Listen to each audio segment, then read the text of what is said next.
Some bicycles are equipped with Hayes CS Expert cable pull disc brakes. This is my mini review about it, how it's working out for me for the last 15 or 1600 kilometers. The brake and the bicycle is upside down inside the living room. It's raining outside, and more importantly, this is the geometric position where I can show you some of the details that I want to point out in this mini review. The brake has been used in commuting exclusively, 1600 kilometers worth of it or so, which means stop and go, stop and go, stop and go. This means that the brake is used frequently for short periods of time, maybe 10 seconds of operating time for every stopping. That means that there isn't a whole lot of build-up of heat in the brake caliper body to dissipate. So I'm not experiencing any brake fading or abnormalities such as that. I have not tested it in alpine descent under extensive periods of braking, but in commuting it works fantastically well in stop and go traffic.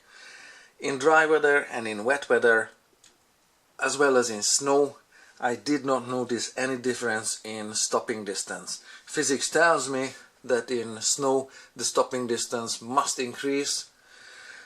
Haven't noticed it. Nothing. Maybe because I'm also going slower in snow or in rainy conditions. So nothing noticeable. No complaints whatsoever. That's good. One more thing that I want to mention is that not only the precipitation but also temperatures. I used it between -5 degrees Celsius and +20 degrees Celsius. In warm temperatures it is biting a little more, just marginally more. It's very minor, so it is stopping the bicycle sooner and faster in warm weather in springtime than it is in cold November rains. So one feature about this brake, and this is why I don't ultimately like it, even though it works and it's okay and it's fine and I really have no issues about it, has to do with its geometry. Let me just get you started with a little bit of repositioning there, so you can see the brake lever down here. As the brake lever is being pulled, you can see the cable being shortened.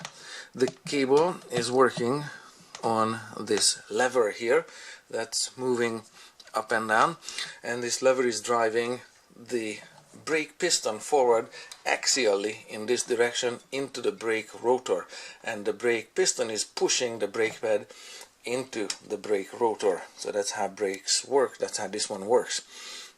Now so this is on the outboard side. On the inboard side, towards the wheel here, there is another brake pad here and a stop block behind it. It's stationary at all times. It doesn't move ever, because motion is only generated only on one side of the brake and there is no motion on this side. If there is a gap between the rotor and the brake pads, then this side will push and bend the brake rotor into this brake pad. Let me just show you if you watch carefully. That's how it looks like. At this point the brake needs to be adjusted. The last time it was adjusted, it was 3 weeks ago. An adjustment is really easily done with just two simple hand tools. These are the two things I use, and that's a separate video, but there they are. But this adjustment is a constant, I'm not saying nuisance, but is a constant feature of not just the CS Expert but all brakes with a single-sided lever. It doesn't matter if it's wire pull or hydraulic.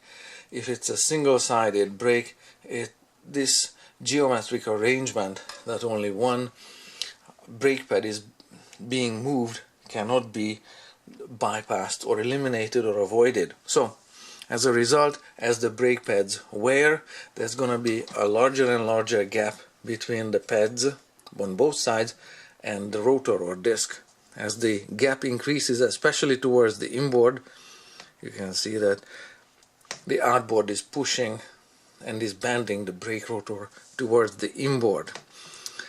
I don't like this fact, and I think even though I have no complaints about the braking efficiency of the brake, for safety's sake I think I'm just going to replace it with a double-sided design where you have two of these levers going on both sides symmetrically and two pistons drive both brake pads, so that this bending feature or phenomenon is entirely eliminated.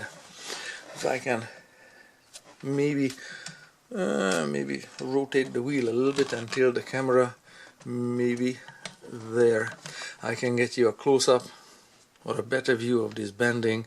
It is slight, it is subtle, but it's definitely there.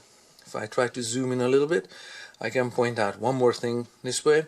Because bending is more severe towards the circumference, outside circumference here of the brake rotor, and less pronounced here towards the center of the wheel, the brake pad, especially on the inboard side, wears unevenly. So it wears more here and less so here.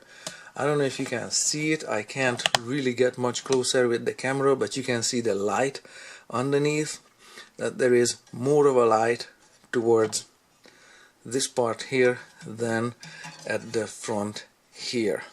Okay, so again, this is how they look in operation, and I just don't like the fact that it's bending the rotor and wearing the pad unevenly. So I'm going to replace it entirely, even though it's efficient and it's working.